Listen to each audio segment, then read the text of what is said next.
Hello, everyone. Happy New Year. Welcome to the Never Split Up podcast. This is episode 9, our first ever YouTube episode. How you doing today, Anthony? Good, how's it going?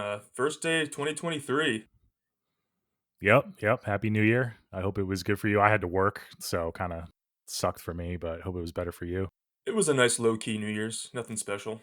Yeah. That's usually, even when I'm not working, it's low key for me too. I'm not a big New Year's guy, but It's it's always overrated, fun. Yeah. but fresh year, start the year fresh.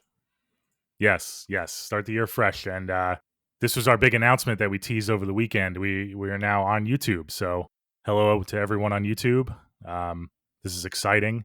We're still going to be available on our normal podcasts, wherever you listen to podcasts, on Apple and Spotify and everywhere else. So this is just going to be an extra avenue if you want to see our faces and our reactions, and you don't just like, I personally like to see people talking when I watch my podcast. So I thought it was a good idea to bring us onto YouTube, and it's just another way to listen. Yeah, just so whatever your preference, if you like listening and that's it, keep doing that. If you want to, watch us on YouTube, switch over to that. Or do both. Yes. And for everyone listening on YouTube for the first time, this is, again, the Never Split Up podcast. We're a horror movie podcast. We both love horror movies. I guess we'll both do some quick introductions. We did introductions on our inaugural episode. Episode 1, we covered Smile, which Right. everyone go check out. Great movie. And that was our first ever episode a couple months ago when we started this podcast. But my name's Nolan. We've been best friends, me and Anthony, pretty much since elementary school. We live in the same town, and we both love horror movies. I've always loved horror movies. Anthony took my love a little bit further when we started hanging out a lot in high school, and you can see by Anthony's background, the wall of movies, that he's pretty intense into not just horror but all movies. Yeah, I like movies just a little bit. Yeah, I've been watching horror movies since I was 3 years old. I'm so thankful that I had no censorship as a kid. So, yeah, horror movies are my favorite hobby. A lifelong fan, and it's my favorite thing to do on my off time is pop in a good horror movie.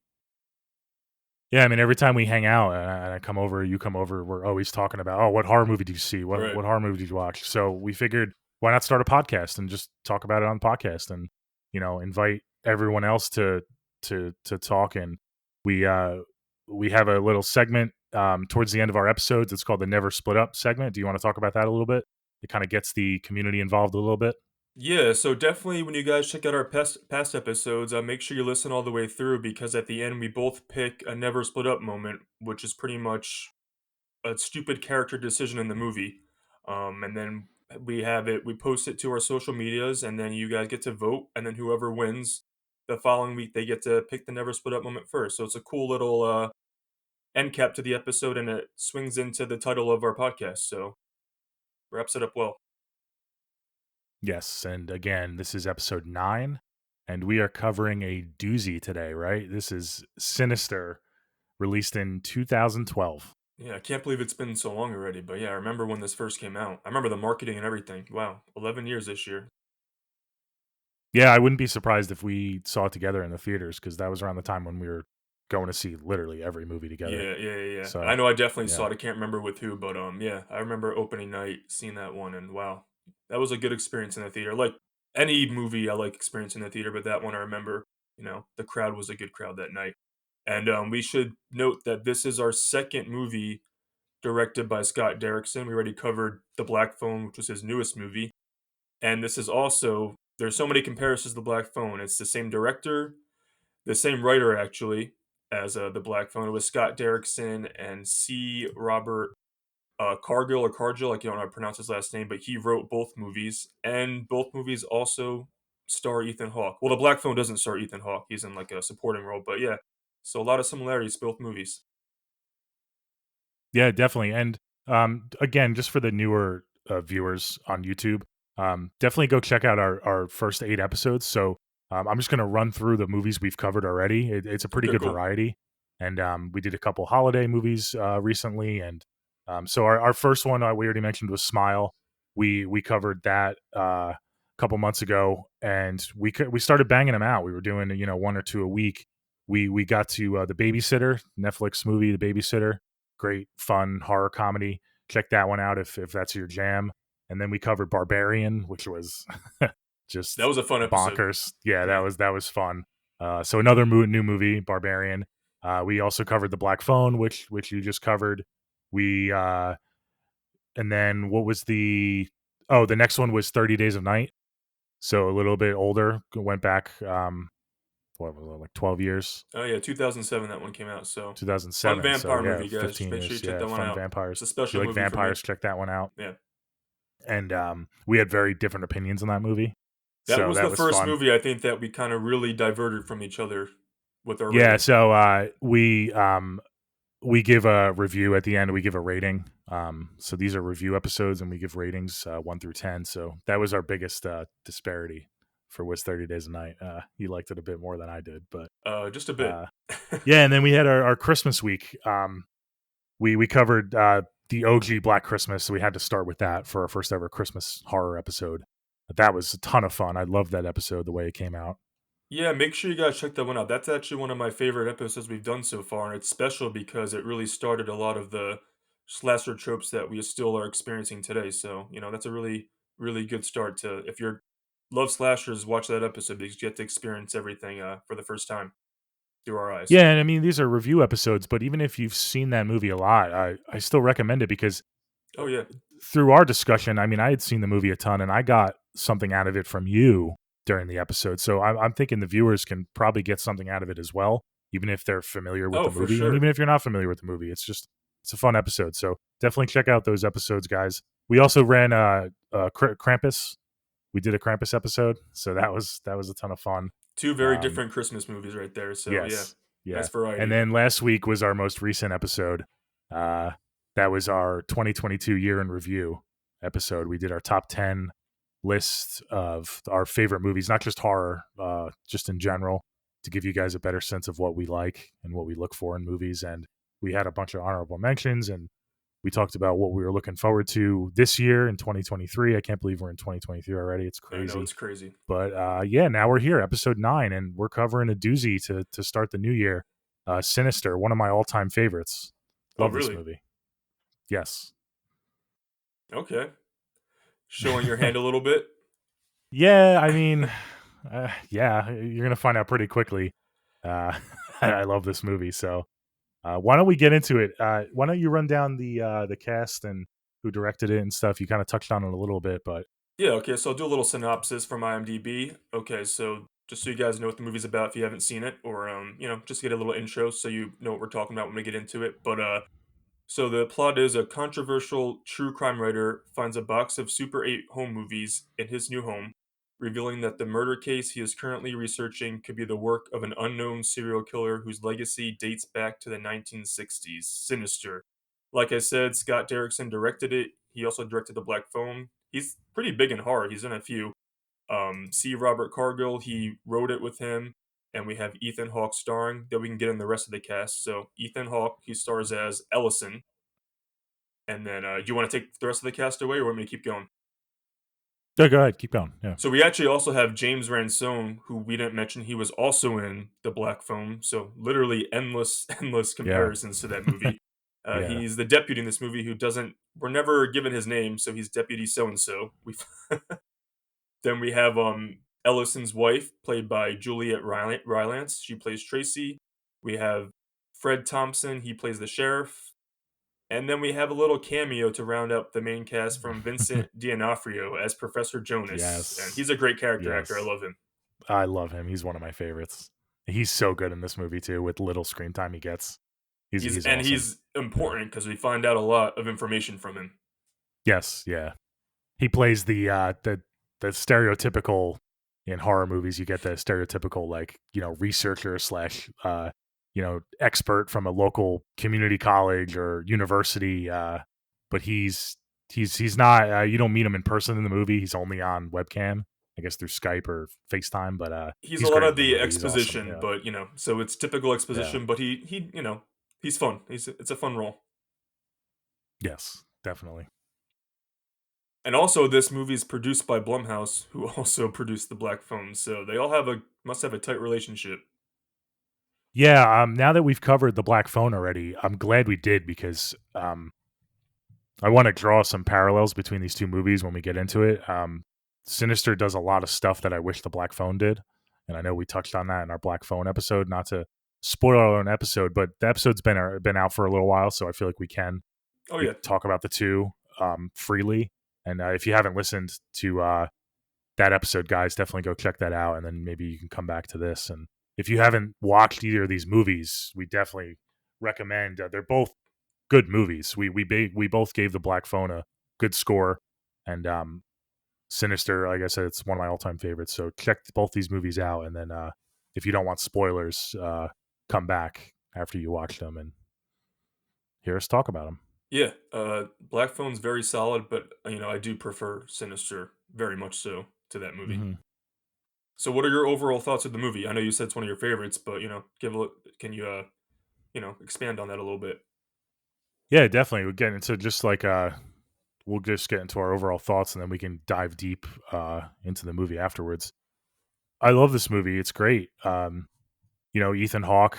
It focuses on his character, and I want to say right off the bat that one of the reasons I love this movie is it tackles like a demon, a deity, and in the end you find out he's possessing the kids. That's the big reveal at the end. But it's not it's through the POV of the father the entire time. It flips that normal way of horror movies going about it. They usually it's through the eyes of the kid, and you see the kid transition into being possessed or whatever it is, but you really don't. So what's their daughter's name?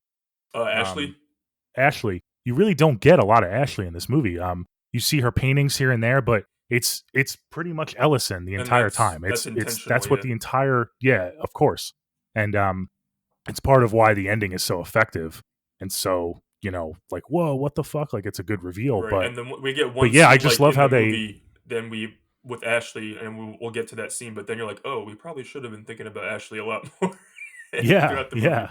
And so Well, should and have I think it's Ellison should great have as well because because he didn't give a shit about his exactly. kids. Yeah, Yeah, because we're through the eyes of Ellison this entire movie, and because Ellison is not really paying attention to his daughter throughout the movie, neither is us, the viewer. So, he's not and paying attention to anybody but he says it himself.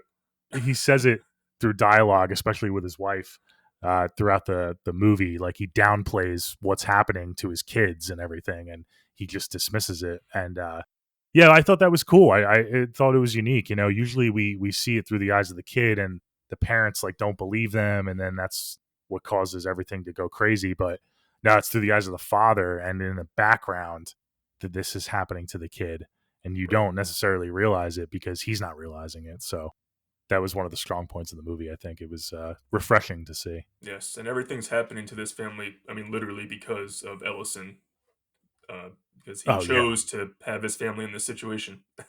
yeah, yeah. What about you? So Any yeah, overall like thoughts?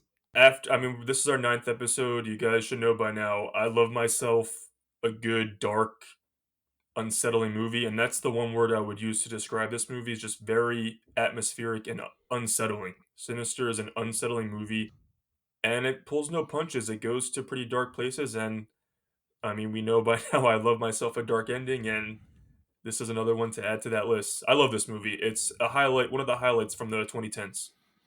Supernatural horror movie wise, I would say yes. Yeah, and I want to point out, I watched some commentary with the director and the writer, and they were talking, and they said that they pitched this movie to all the major studios, and they all declined it. And Scott Derrickson, he did The Exorcism of Emily Rose, Correct. so he's a horror he's known in the industry, especially as a horror director.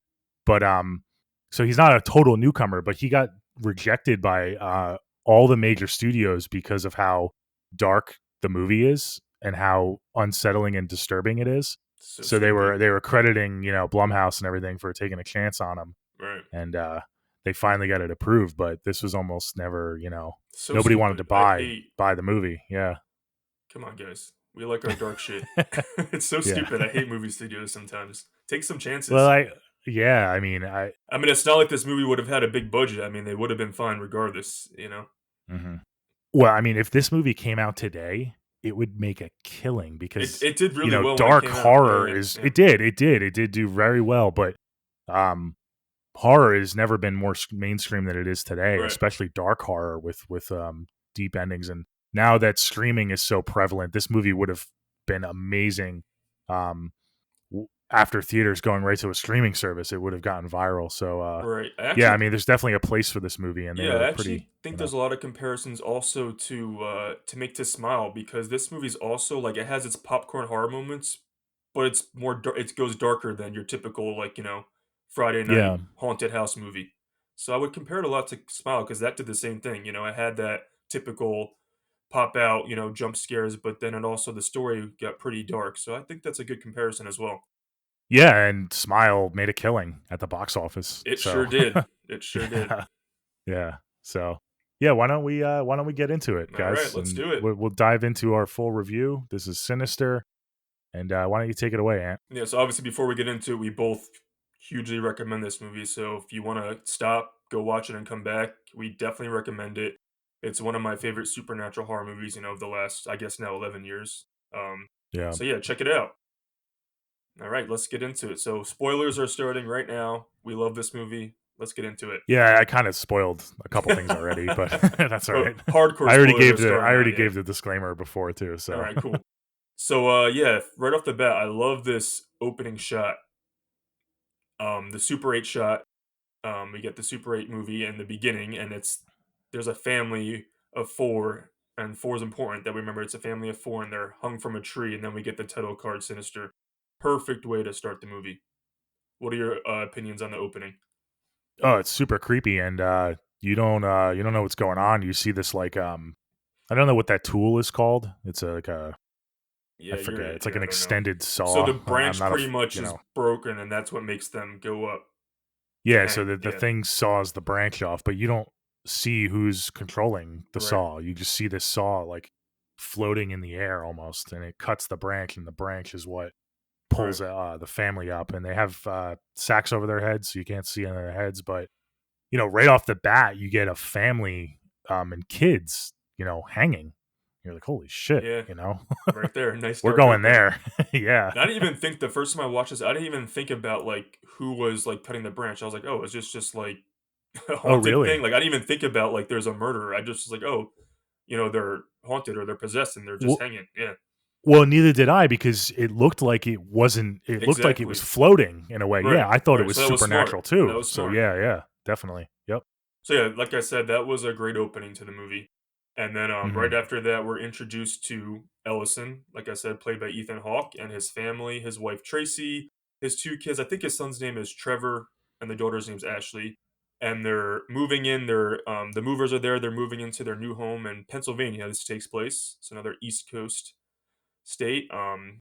So like I said, they have two kids, and when they're unloading, there's these, the local cops are outside. They're kind of like admiring almost, like, and excited about this guy moving here. Yeah. So we find out the sheriff pulls up and he's like, "What do you want, an autograph?" Like, he's busting their chops. So we find out that Ellison is a true crime writer, and we get the vibe from the sheriff that Ellison, he's a bit insensitive and controversial in his professional life, Yeah. um, in in with what he writes about. He writes about Hmm. true crimes and murder, and we get the sense that he's not too sensitive about the crimes. He doesn't really care about the families or anyone who's in relation to what's going on. He just cares about writing a story and getting famous and getting his money. That's a lot. That's a big topic throughout this movie. Is he wants to be well known. He wants to make a name for himself.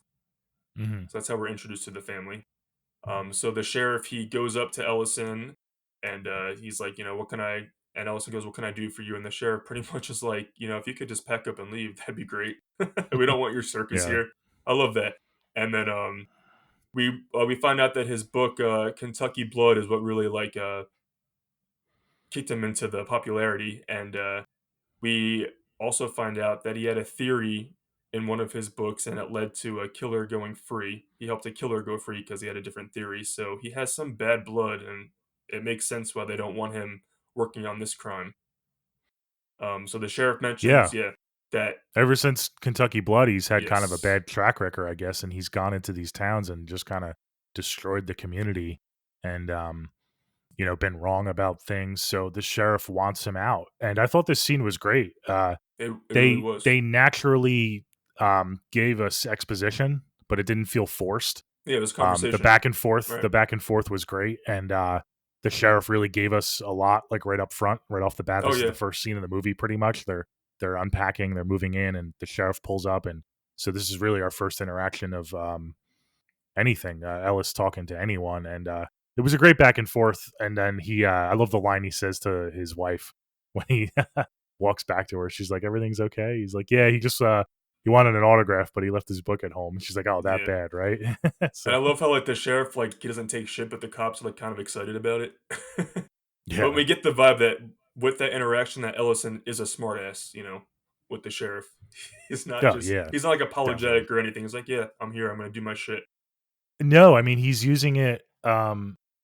He's using the fact that he's trying to like expose the truth and uncover these unsolved crimes, but like there's a fine line, right? Like you said, he destroys some people's lives if he gets it wrong, but he is so unapologetic about it. He's all about, finding the truth and exposing the truth, but it's like, dude, you have to like take into consideration other people's feelings, The and he tragedy doesn't. of what just Yeah. happened. And the tragedy, yeah, exactly. So we find out in that conversation as well that there's a girl who's missing, and the sheriff, he's like, yeah, she's dead, and if she's not, we're never gonna find her. And Ellison's adamant that he's gonna solve this.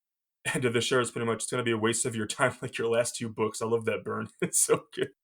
And then Yeah. he's like, we're not gonna cooperate. So the police are not gonna aid in his investigation because the sheriff wants no part of it. And before the sheriff leaves, he's just like, I find this in really bad taste. And then I love this is so funny. Tracy, after he leaves, she asks Ellis, she's like, we didn't move in to a few houses down from where the crime scene was, right? And I was like, no, we didn't. I So then know. Ellison, he goes in the house with a few boxes and he walks towards the back window. And we as the audience know because we see the tree from the opening scene that, yeah, they didn't move into a house a few houses down from the crime scene. They moved into the house of the crime scene. So that's the first douche. Yeah, Semantics. yeah. Yeah. So he didn't lie to her, but damn, No. he's already getting Yeah. dirty with his family. And yeah, and he uses that later on. He's like, "I didn't lie to you." It's like, That dude, come I on. laugh Like out that's loud every just time that I'm like, he's such a dick. I know. So yeah, Yeah, we you get a really yeah. I really don't feel bad for this guy at all, like throughout this movie. Like, Everything that happens, he brings upon himself. yeah. I'm like, Yeah. dude, what do you like? Even we have a deputy coming to play later, but he's like, why would you move into a house where this horrific crime took place?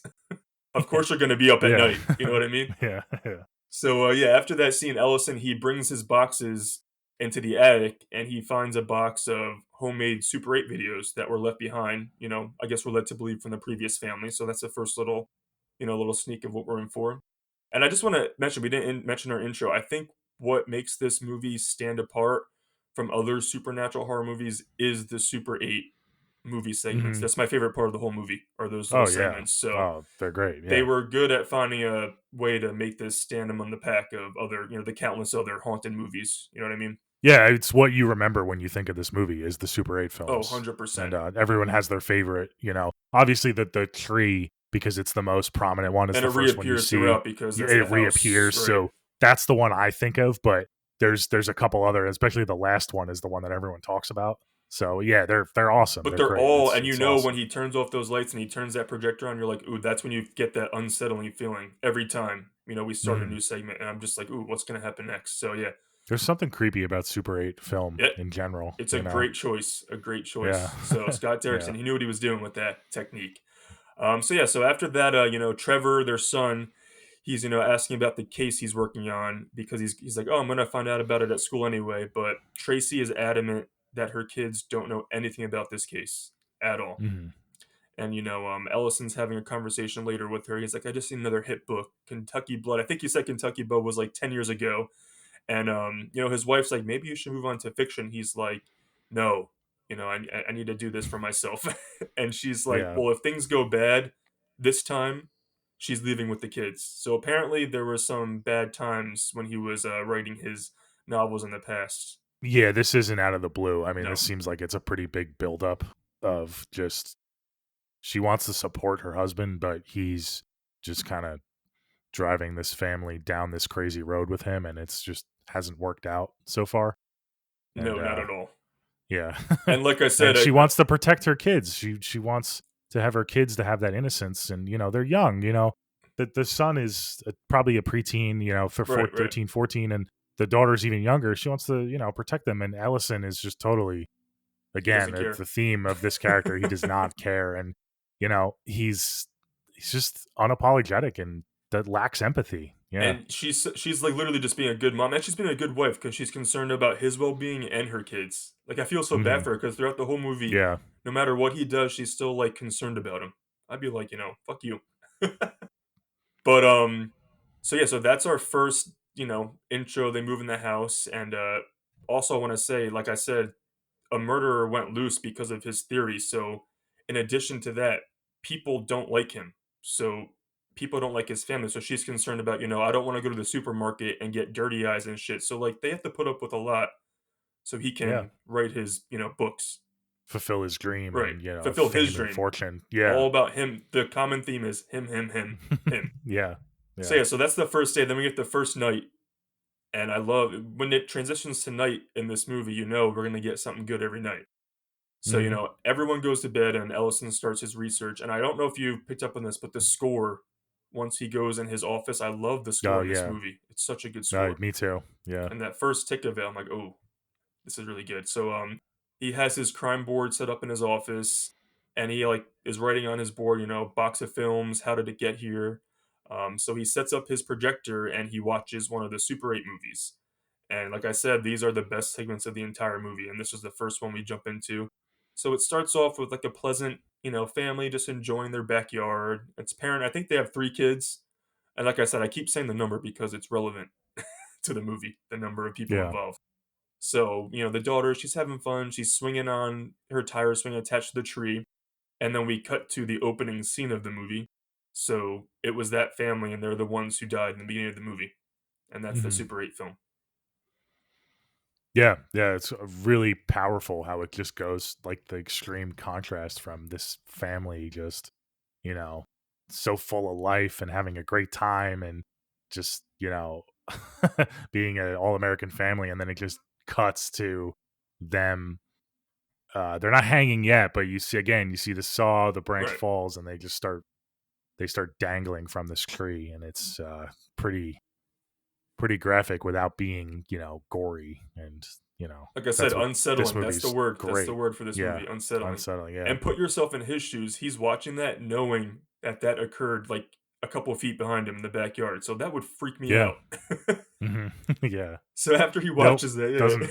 Yeah, he's like, no, let me just. He's like, no, I'm just gonna write some questions down on my board.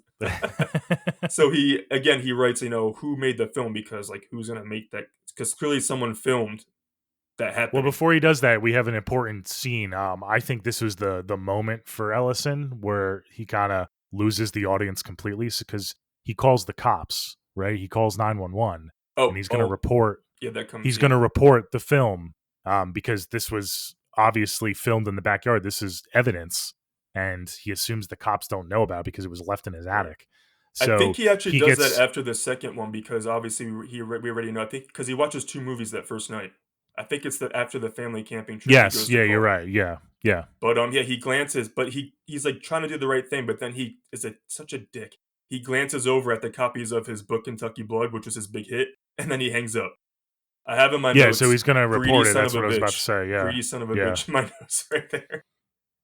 But yeah, so yeah. he writes down, from the first Super 8 movie, where's Stephanie? Because Stephanie, we find out, is she's part of the family and she's missing. So she wasn't murdered. So we think she's missing. She's either murdered and we don't know where her body is, or she was abducted. That goes back to what the sheriff and him were discussing earlier. So he goes outside and he like just glances at the tree like such a sociopath. But he comes back inside and he hears these creaking noises and he finds Ashley. So this is a good intro to Ashley because she'll come into play. So he finds Ashley and she's like, I guess sleepwalking, but she's like, oh, she's like in a room and he's like, oh, let's get you back to bed. So that's a first hint of something's a little off. She was looking for the bathroom. She was Yeah, lost in the house. It was a yeah, new house, so she was trying to find the bathroom. right. Yeah. So he puts It her was to kind of bed. creepy though. It was creepy. He puts her to bed, and then he goes back and watches the next Super 8 movie, which is a family on a camping trip. And then this is really I love the score. Like the when it cuts to the garage, the score is so good. So there's a car and it's wrapped in chains, and the family's inside the car and they're wrapped in duct tape. And there's also a symbol on the car, a blood symbol on the car, and the car is set on fire. And then after that, he sees that he's like, "Oh shit, I'm watching like an actual murder." Then he calls the cops, and then he hangs up, and he's like, "Yeah, no, I want to get into this and make some money." So he decides to not call the Yeah, cops. I mean, I that's interesting. You took it a little differently. At this point, I didn't realize how greedy it was. Nothing really gave me that Really? impression. That he looked Um, at his. I thought right away when he looked at his books, you knew. I was like, "Oh, he just wants to finish this and get yeah, famous well, again." yeah, no, I Yeah, just thought it was not greed. It was just hubris in a way. Like I can do better than the cops. Like these cops suck. I'm going to hold on to this because I'm so smart and they're so dumb. They can't solve this murder. I'm right. going to do it myself. It wasn't necessarily greed. It was just like, I did it once before with Kentucky Blood, so I can do it Mm. again. Like, F everyone else. But It Kentucky wasn't until Blood, later on you realize the greed and stuff. yeah. But at this point, I'm just like, this guy's just a cocky, son of a bitch. Okay, so you took it a little different because I took it at his looking at that book and like, "Oh, that book made me a lot of money. I want to finish this one too." Yeah, Yeah. yeah, yeah. So, I think that all played through his mind in that split oh yeah, second, and that's oh what. yeah. Yeah, yeah, He definitely. so he almost said a good thing, but he's like, "Nope." So yeah, so Ellison starts the next movie. It's called, and if that one's labeled Pool Party. So he starts it, but he's disrupted by a noise, and he thinks Hmm. it's Ashley again doing her creepy sleepwalking. But he hears like noises from the attic and around the house. So he's walking around and he sees like this box on the floor in the Hmm. hallway, and then his son just pops out of the box and he starts like violently screaming and having a breakdown. So we find out that her son has night terrors and he was having an episode. But that was a really creepy visual of him like slowly popping out of the box. And if that Yeah, were he my son, like I'd be like, what the fuck? He's got to go. no, no. I mean, that's pretty normal for night terrors. I've read up about them, and they're pretty freaky. And we can tell that this has happened before, and you actually get that in the next scene. He's done this before, so Right. they just chalk it up to it's the move and the stress of the move and starting a new school. The night terrors are acting up again, but yeah, super creepy. And I didn't realize it was the son at first because he flips out of the box and he's like upside down and Yeah, yeah, yeah. he's doing like a reverse crab walk and he's screaming like this guttural scream. But It's a good yeah, visual. so Good visual. it's really creepy. But apparently that's normal for this Ooh. family. So they God, thank didn't God I really don't have take it. kids. Thank God I don't have kids. So yeah, after that Yeah. scene, he also almost does a good thing again. He's a little flustered by that. And he almost tells Tracy that they're living because she's like, "What could Is there anything else that might lead him to like be having these episodes?" Clearly there is, but Mhm. he almost tells her that they're in the house of the murder, but he doesn't. He keeps his mouth shut. And the next day, Trevor doesn't remember anything that happened. And it's their first day of school, so Tracy leaves with the kids, and then Ellison goes back and he does watch the pool party Super 8. I thought this one was super creepy. So it's a Yeah. family, enjoying their pool on a hot summer day, and then we cut to nighttime, and the family they're tied to pool chairs with ropes attached to them, and then they're pulled into the pool and they drown. To me, that's haunting because one of my biggest fears is drowning. I don't want to drown, and they have no way of escape because they're literally taped to the chair. They're tied up. So very, very, very creepy and unique. That was a unique setup. That video. Yeah, it was probably actually my personal favorite Yeah, that of one's all the underrated. videos. That one's Super underrated. creepy. Yeah. I love how they he pulls the family gets pulled in and most of them are in the shallow end, so you still see their feet like I dang like know. above the water. Like he doesn't even pull them into the deep end. They're Nope. literally in like 4 feet of water, The and it was detail. super creepy. Yeah, It's and so then good. So this yeah, is we our get a first yes, our first hint of glimpse of. something weird's going on.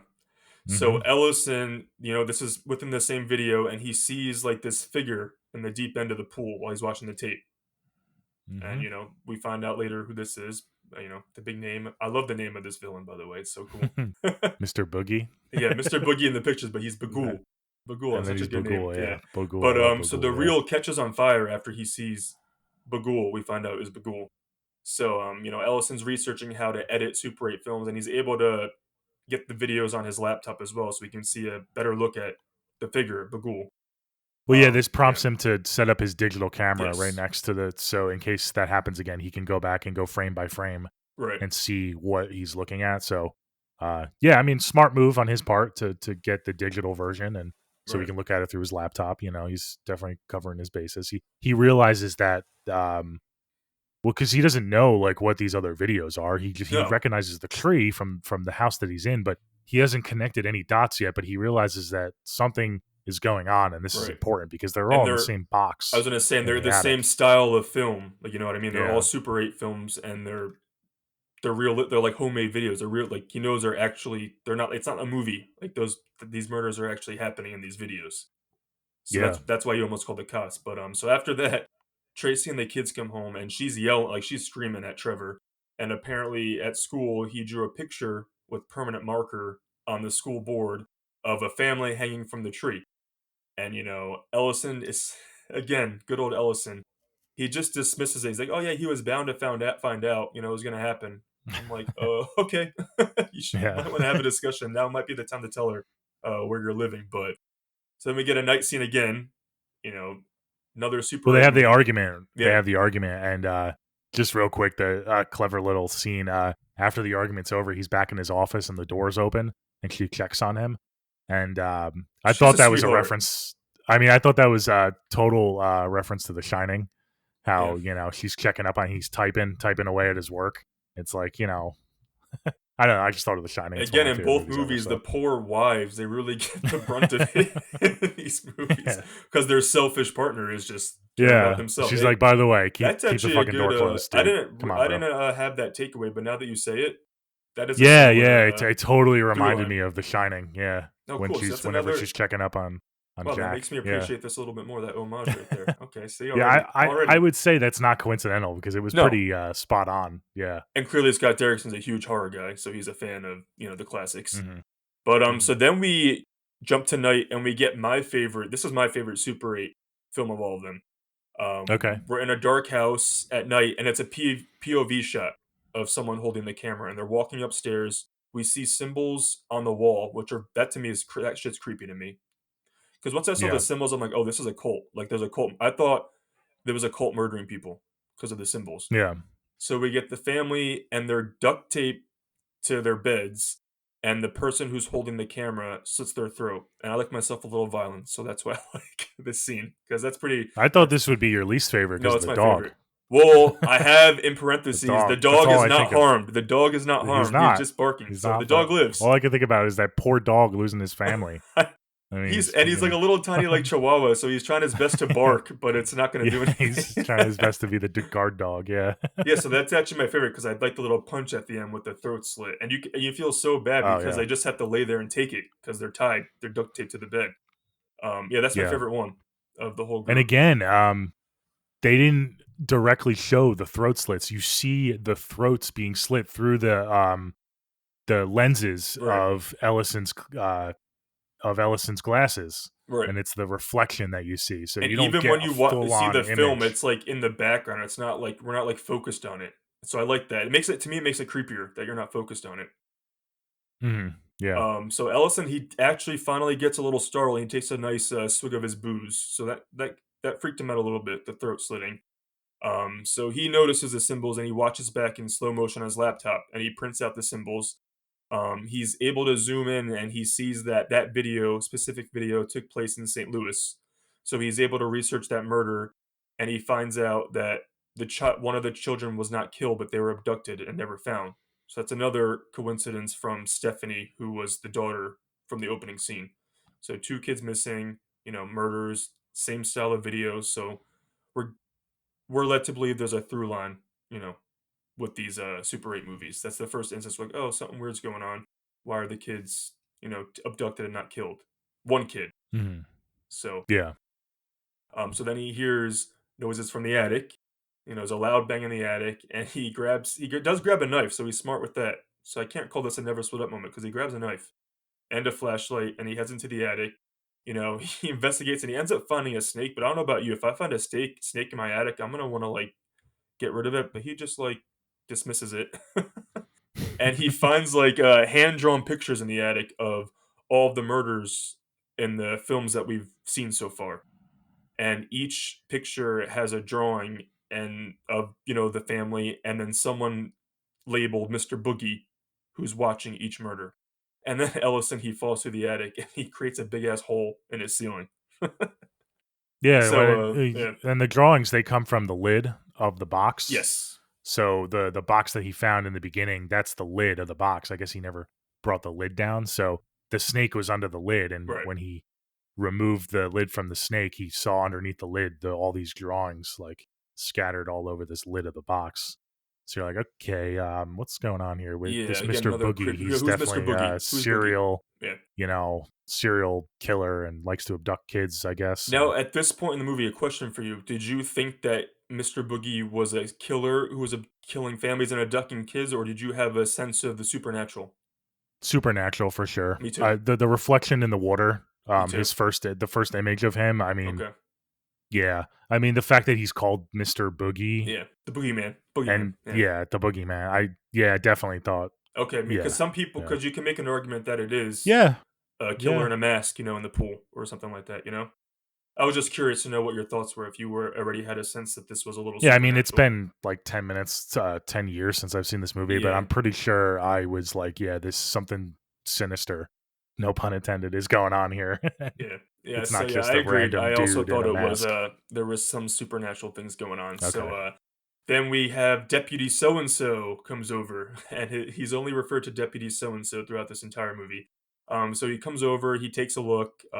He says he dismisses it too. He's like, it's just squirrels making noise in the attic, and he asks Ellison to sign a copy of Kentucky Blood. So we find out the deputy's into Ellison, and he's very curious about what he's doing here in the investigation.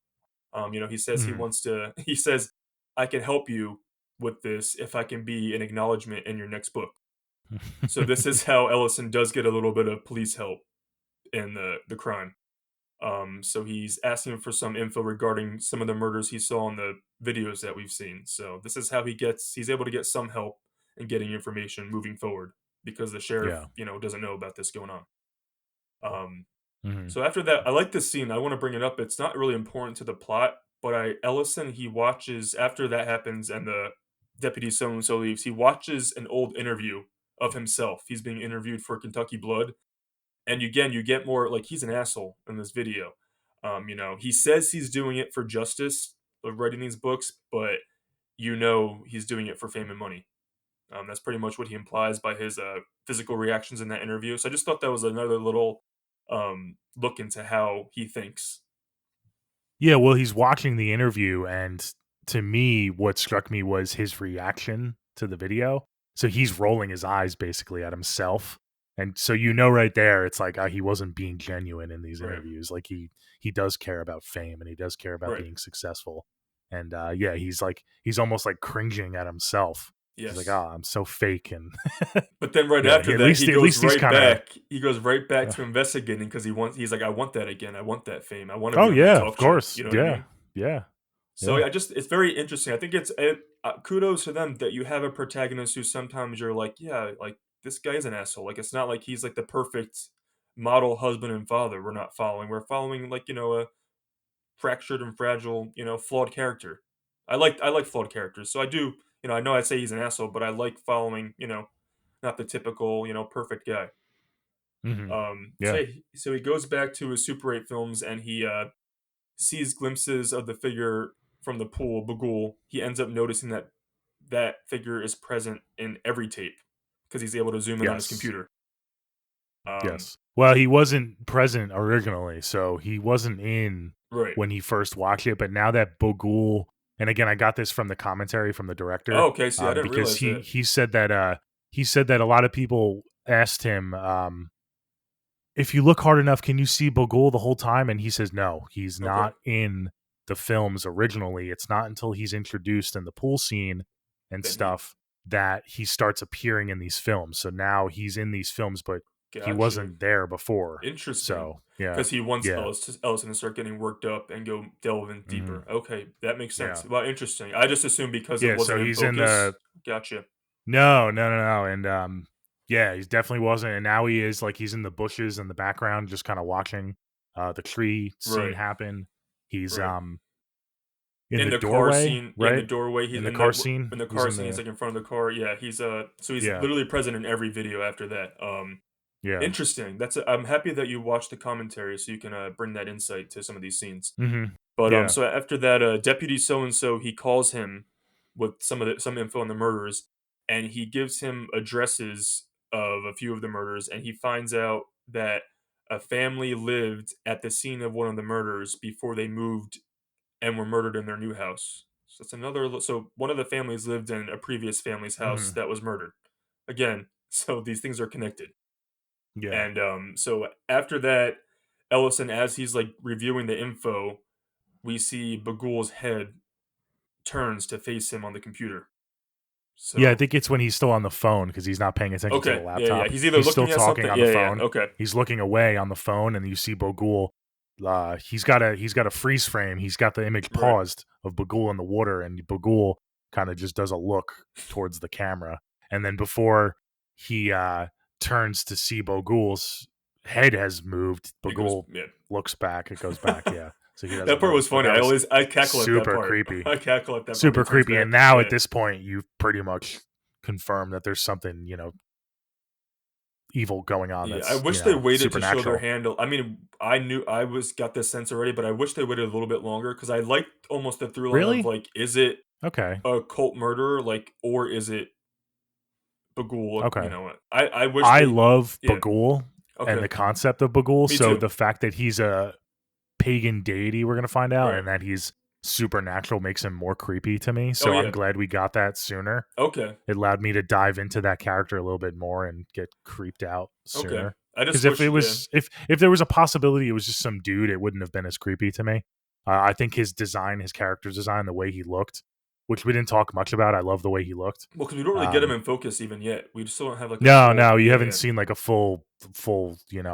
We just see kind of his face in the background and stuff. But Okay, I know interesting. I like that they showed that early because it made it scarier to me. Okay. Yeah, I wish they went a little bit Yeah. longer with saying like, could it be like a cult or like a leader of a cult, and cults like doing initiation That stuff murders. creeps me out Yeah, too. that creeps me Not out gonna lie, more. Yeah. but I'm glad they went this route. Okay. It's a little different than other movies that are in this type of horror movie, this Right. genre. So I'm glad they went this way. Okay. I Cool. think it works perfectly. I love this movie, so Yeah. Yeah. there's not going to be much I don't Yeah. like. There's It's like one hard or to two little nitpick this things, movie. but Yeah. yeah, It's I a know. great supernatural movie. So yeah. So after that, he also sees a video pop up of himself on his laptop, and we see that Mhm. when he fell in the attic, there's like little hands that like appear on his shoulder. So again, that Yeah, further confirms that there's some ghosty supernatural shit going on. yeah. That was a little That less was a creepy little to me. We've seen that that was a little before cheesy in to me, movies. especially the way it looked, Yeah, like yeah, special effects wise. yeah. That's Yeah, I agree funny. with I that. just said it's going to be hard for me to nitpick, but I am going to say that That's a was little kind of a nitpick. little cheesy. Yeah. And also I don't Didn't really strike me. I think the way they intended it, and and maybe it made other people creeped out, but it didn't really I mean it was creepy, but map that we've to it seen for it a me. million times. Yeah, yeah, But don't exactly. you think I also think after that because it's not like he wasn't filmed like he didn't know he was being filmed in the attic. So if I saw myself being filmed, like a video of me pop up, like what the fuck's going on? I would be freaking out. He just like doesn't even think twice about that. Yeah, you're right. I You know what I never mean? thought about that. Yeah. Because So if he's where going he in the finds attic, that on his laptop so right after Bagul turns his or on the head Super 8? at the Yeah. laptop, well, it pops up, so it's clearly came from a Super 8 because he has it hooked up. But no one, but like, how was he filmed? Like, he should be asking that. That should be the main question. Like, how was I being filmed going to the attic? hmm So Yeah, I didn't pick up on that's a that little actually. plot hole in my opinion Uh because if I thought he he had his phone in his hand and he was recording or no, that was a something. flashlight. Well, no, it was his phone. He was Oh, using was his it? phone, his iPhone Lite. Yeah. It Okay, was so definitely maybe his iPhone. that's how they can So maybe explain that maybe away. maybe it was a But recording himself. but he's Yeah. recording him. Yeah. Yeah, You're you're working right. for the I have writer. to go back and You're working for the writers here, but I'll give it to you. yeah, yeah. Yeah. No, I'm just because I didn't really catch up on that, so I'm trying to defend the movie, but I'll have to go back and, Yeah. and check Like that I said, out. I love Yeah. this movie. I just thought that was like if I saw that, I'd be like, not only what the fuck's on my shoulder, but like why is this film popping up on my Yeah. computer? I You know what I think mean? I probably because it had the hands and it kind of Right. distracted me from the fact that, Right, right, right. Well, wait, that why they is this wanted to happening? distract Yeah. you. They did their job, Yeah. Yeah. yeah. But it's So, almost like why'd they put that in the first yeah, place, I you could know? have done without that. I thought the Could Bagul have done that, scare was yeah. enough, you know, Yeah. and that was more effective. So that just Mhm. again, I have tiny nitpicks. All overall, great. Yeah. So, Ellison, after he hears the projector, it's playing on its own, and it's the tree murder again. We see the tree murder several times throughout this Mhm. movie. So he turns it off, and then he looks in the backyard, and he sees Mr. Boogie in the yard. So he What he goes thinks is outside. Mr. Boogie. Yes, Yes. this is, I mean, not gonna show my hand, but he goes outside after seeing Mr. Boogie, like an idiot, to the backyard, but he does bring a bat. He does bring a bat with him. Yeah. So he walks towards the bushes and trees where he saw him, and he finds his son hiding again. This poor son Yeah. having another night terror. No. Um, Yeah, he's, like, shivering in the yeah, it's bushes cold. and, having another night terror, yeah. So he brings his son inside. He goes to the backyard again with a flashlight and a bat, and he sees this But dog. he left it out there, so he Oh went to yeah, he grab he has to had to go go. get it. He tells his Yeah. wife, "I forgot something outside. I'll be right back." So he sees a dog who's growling at him, and then when he walks, he goes, he's such an asshole. He goes, "I'm gonna get my bat. So if you attack me, I can beat the shit out of you." I'm like, "Oh, hope this dog bites him." Yeah. But Yeah, I wanna mention the dog, you don't think anything of it, but, we never mentioned did we mention the scorpion at the beginning of the movie? no, we So didn't. We didn't. he crushes a scorpion, a black scorpion Yes, in his attic, and then you see the snake in the attic, and now we have this black yes, dog, and, when you first watch this movie, you think they're just, like, 3 random incidents, right, there's no connection at all, but we're gonna see, through, Dr. Jonas that, right, through his research later on that they actually are connected, so I thought that was pretty cool. right. They did that, So yeah. when the dog's growling at him, obviously we assume that the dog's just like, a mean dog growling at Ellison. But we Mhm, see when Ellison bends down to get, the bat, flashlight, whatever, mhm. where there's a group of ghostly kids behind him. Yeah, So again, we're full in supernatural territory at this point. So yeah. after he goes back inside, Tracy, this poor wife, she asked him, she's like, "You need to drop the book, He's been doing this. You've been doing this for less than a week, and it's already a mess. We have all this shit going on with our son. You're drinking more." And Ellison pretty much again, he's like, "I've never been onto something this big before. I need this to get my fame back." But Tracy, she doesn't care about that. She doesn't care about the money. She just wants her family to be safe and happy. So again, he just says, "I was just startled by the dog. I'm sorry. Everything's gonna be okay." I thought the strongest moments in terms of acting in this movie were the interactions between him and Tracy, their arguments, and, it was so real and visceral and Their really final believable. argument, before like shit hits the fan, Yeah. really is really, really like powerful. Yeah, but even this one, he pleads with her. He's like, "This is my one shot. This is my shot. This is My it. Like shot, this, my shot, yeah, my my shot, shot. Yeah, yeah. It's me. all about him. I know." So, but she, sh- I love her, but she should get more of a backbone because she always gives in when he's like, "Oh, I was just startled. Let's move on." She's like, "Okay, I'm gonna go back to bed." Yeah. So the next day, Deputy So and So he stops by with files that I guess Ellison requested, and he tells Ellison that he believes. I mean, Deputy So and So is already onto it more than He's like, "I believe the murders were connected. The Mhm. first murder that he found was led back to the '60s, and that Mhm. they believe he believes that Boogie is a murderer who drugs victims before he sets up the murders, so he's able to overpower them because they can't fight obviously if they're drugged up and tied up. And each instance, we find out the killer murdered the entire family except for one person, and there's been that symbol at each scene. So Deputy So and So is like he's given us the tea. He's given us the Yeah. info. I think we skipped a scene or two. Did we? Didn't we see the lawnmower scene first? No, no, not yet. And then Not yet. not yet? Okay. Not yet. Yeah, yeah. Okay. So this So was the conversation before. Is this on the phone with Deputy so and so? no, he comes over. He stops by with the files because he comes over with the files. Okay. That's the Okay, next got it. scene. Yeah, Is yeah. the next scene after this is the lawnmower. This isn't the long scene with Deputy so and so on the No, couch. This is no, no, him no, stopping no, with the no. files. Okay, I was getting Yes. confused. Yeah, yeah. So Sorry. he also tells him after he gives him that info dump, which again, that's all important info. He says, call this professor who specializes in weird stuff and cults, and he could probably help you finding out what the deal is My with this boy. symbol. Yeah. There So we you go. don't Yep. get that scene yet, but yeah, Yeah, I we know. know that there's going to be a professor coming into play. Yes. So then we cut tonight, and then you're right. This is Ellison. He watches, another Super 8 movie, and it's the family. They're hanging out with their daughter inside, and then we cut to a rainy night, and this is such a good scene. sequence. We see a Yeah. POV of someone, they're pushing a lawnmower, and the scene just keeps Mhm. going and going and going and going and going, Yeah. and then we see a lawnmower keeps going, and then eventually it just runs over the dad who's tied to the ground.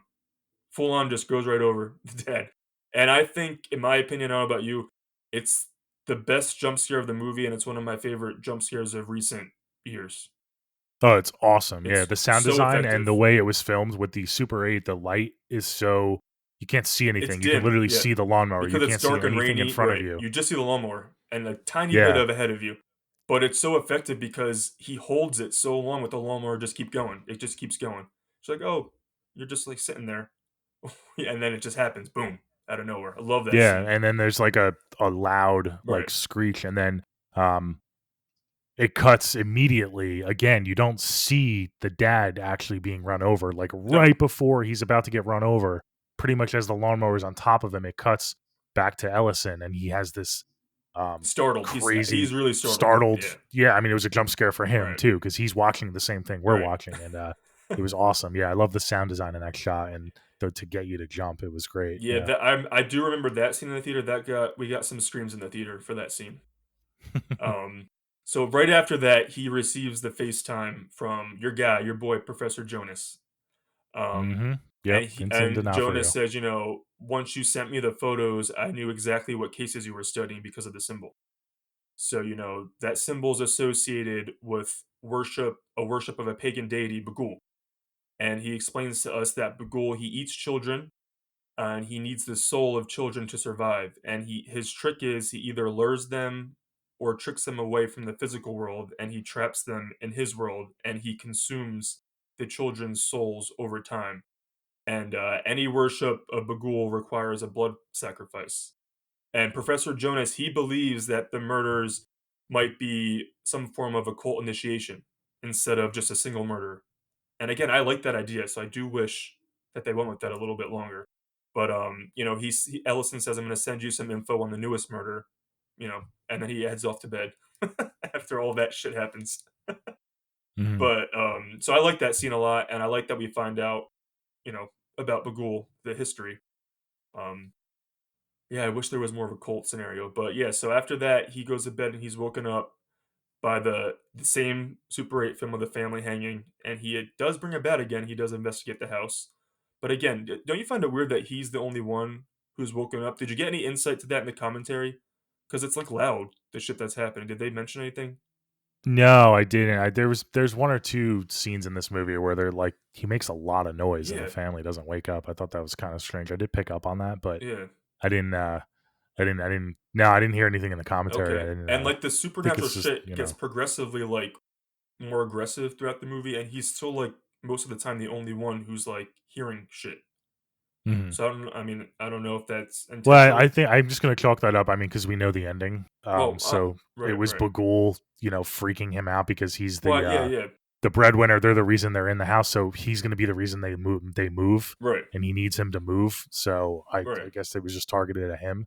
Maybe the other family can't But hear I anything. wonder, Maybe like, the Super 8 isn't actually real, like, in right, terms of, is it like, in his they can't head? hear it. Right, right, Yeah, right. exactly. But I also think, like, in Bagul's scenario, wouldn't he want like the wife to hear it so she makes them move sooner so he can get his shit done? Yeah. Another, just a Yeah, yeah, I don't know. little thought. I mean, I don't think, the wife would be able to convince Ellison. He needs Right, he needs to Ellison to convince be freaked himself. out. Okay, cool. Yep, you're Yeah. right. And they need to stay together as a family. If they leave Right, Ellison there, then the murders can't happen all at right, right. once. So she So, can't leave with just her kids. Obviously, go to her sisters. yeah. Right. Okay. All right.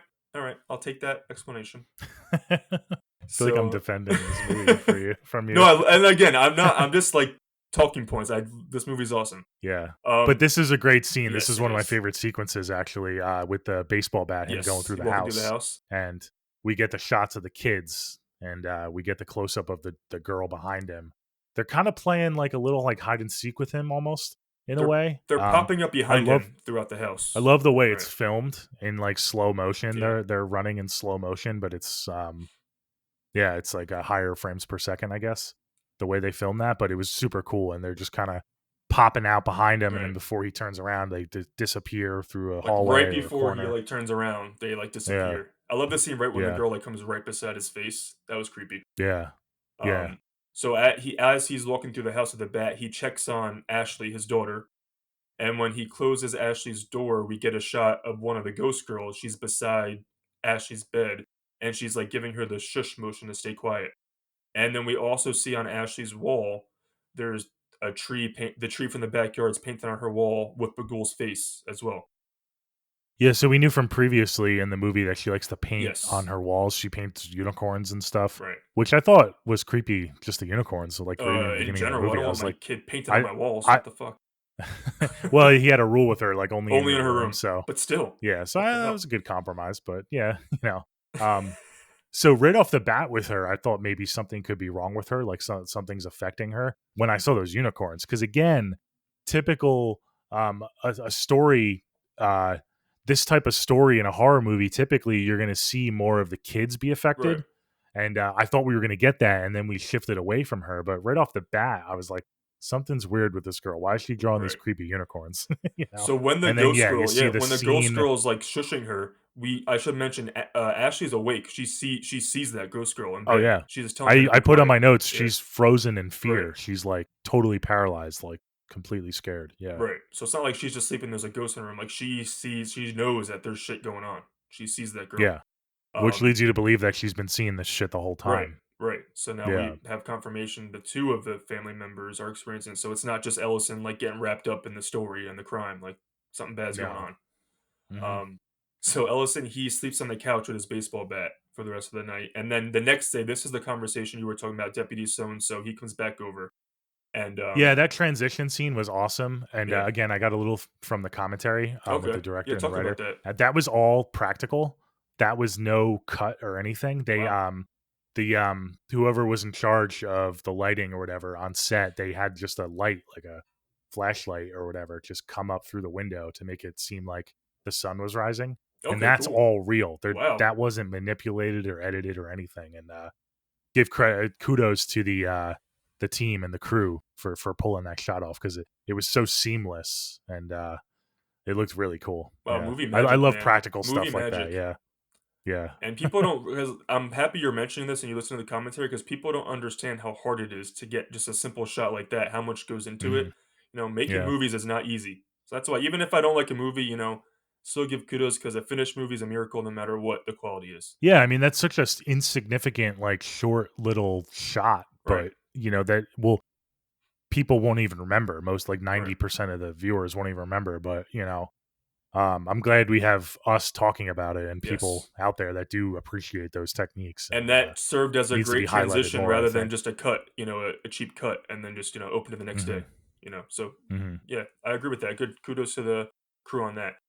So like I said, Deputy So and So comes over the next morning or day, and he Ellison asks him about the Stevensons and asked if who were the family from the beginning who were murdered, and he asked if the investigators if they noticed anything suspicious about the murder, and pretty much implying like have they complained about anything supernatural going on in the house, and he was like Hmm. no, and then Deputy So and So is like your wife knows about where you guys are living, right? She knows that this is a house. Ellison's like, nope. He's like, that's I Yeah. don't want to be here for that conversation. So he does end up telling him that he's been hearing and seeing things in the house, and so and so he just thinks the case is just messing with him, and that his mind's playing tricks on him. And he's like, well, have you been drinking more? Because he sees like the bottle of booze, and he just thinks that's how he's processing the murder investigation. And he goes, I wouldn't sleep one night in this house if I believed Yeah. if I knew that the family got killed there, or if I think there's something supernatural going on. I get the fuck out of here. So he's us. He's the audience, like talking to Ellison, Yeah. like, what the hell are you doing, Yeah. dude? So yeah, I do like Yeah. And that the way they conversation. I like what they did with so and so. There was a couple different directions they could have went with this character because he is kind of that goofy, not comedic relief, but it's more, there's more lightheartedness to his character. And again, I listened to some of the commentary. I have the DVD with the commentary, and they highlight that they didn't want to get him. They didn't want to make so and so super goofy and goofbally because it wouldn't have fit the theme of the movie, it would have been too drastic. And they actually mentioned one of your all time favorite characters, Deputy Dewey. They said they didn't want him to feel like Deputy Dewey. They wanted him to be a little bit more grounded. He's starstruck. Right. He looks up to Ellison. He reads his books. He loves, I guess, Kentucky Blood. He's asked for his autograph throughout the movie. So, other than the starstruck, though, he's a very capable cop, and he's to me, he's one step ahead. And you'll see it at the end of the movie too when he calls Ellison. He's pretty much one step ahead of Ellison this entire time. He's telling things to Ellison that he hasn't figured out yet, and he's the reason Ellison gets as far in his Well, investigation like I that he said, he does. aids him throughout. Once he pulled him into the investigation, he aids him for the rest of the movie. But Yeah, first of all, but just it's not just aiding, it's, like, literally he's no solving. figuring stuff out on He's his doing own. his He's job. solving. He's doing Yeah, Ellison's yeah. job. He should get So I half love the that they did that. proceeds for that book. It was a nice, balancing act, Yeah. especially for this tone of the movie. I think they nailed it. Yeah. Okay. Yeah. Well, first of all, we'll get into Scream when we get into Scream. But No yeah, yeah, no Deputy Dewey I slander. love I'm not saying, Deputy Dewey. He provides. He's has goofy moments, but he's a hero and saves the day endlessly in those Oh, of movies. So course, yeah, yeah. Yeah, he's my dude. yeah. All right. So that was a great conversation. So later on that day, Tracy, Ellison's wife, she finds Ashley painting on the hallway, and like Nolan, you said earlier, she's only allowed to paint in her bedroom. But Mm, we see that she painted the ghost girl, who we find out was Stephanie, who was the missing girl from the opening scene. And yes. this scene is what finally, thank God, leads to Tracy finding out that they are living There in we the go. house of the crime scene. And I laugh every single time. She's like, he's like, it didn't happen here. It happened in the backyard. She's like, what? That's so much better. I Yeah, love that this scene. scene is great. Yeah, So this is the huge argument. Um, yeah. she's just spitting out straight facts. She calls him out. She's saying, you're doing all this for your own selfish reasons. And he says that, my this is my legacy. My legacy is his work. And I was like, ouch. And she's like, your legacy is your work. Your legacy should be those kids. Me. I Yeah, and should be her your point legacy. is, it's affecting his kids, and he's still downplaying this. It's like, dude, what an asshole. He's saying, I believe he says, so what? My daughter likes to paint. She painted a Eh, picture. That's it. Right. Like, dude, what? First of No, all, like, your talk daughter's about painting dead downplaying. girls. Like, Your son's drawing yeah, the dead family on the he board doesn't at school. He's having night terrors. he He doesn't realize the ramifications and the long term effects this could have on his family and Right. his children, And and he he's just himself, he's totally. losing it. We see he's slowly Oh, mentally losing it. and So this, she's also yeah, saying, you're not okay. My kids aren't okay. Like, I'm trying to keep this family sane. And he's like, no, we're yeah. fine. He's totally delusional because he says, like, I believe he says the line, like, "I'm a good dad." Like, Right. He she says painted that. a Yeah. picture. I'm still a good dad. Like, no, dude. Like, you're being very Right. self conscious. And Yeah, she's I thought like, that argument was yeah. awesome. And she even Great like, scene. she's Yeah, saying, she's like, you're not thinking of the bigger picture. Like, we're in a house where a murder took place, and our kids are seeing and drawing these horrific acts of violence. yeah, And, yeah. It was great. Yeah, Yeah, great. They do. I mean, she doesn't have many scenes, but when she does pop up, I just want to give credit to her. She is a good. She's great in the movie. I'm rooting for her throughout the movie. yeah. And people, a lot of people crap on the horror genre, but it doesn't get enough credit. It's a theme that we're With going to talk about anything, throughout this honestly. podcast with performances and with anything really. The techniques involved, how to scare an audience, and um, I love this movie because I personally love family drama and in horror movies. That's my favorite Me too. genre of movie to explore those. I mean, this is one of my favorite movies of all time, and I absolutely love Hereditary. That's another one that comes to mind that would talk about like family drama at the forefront, and then it just happens to be a horror movie.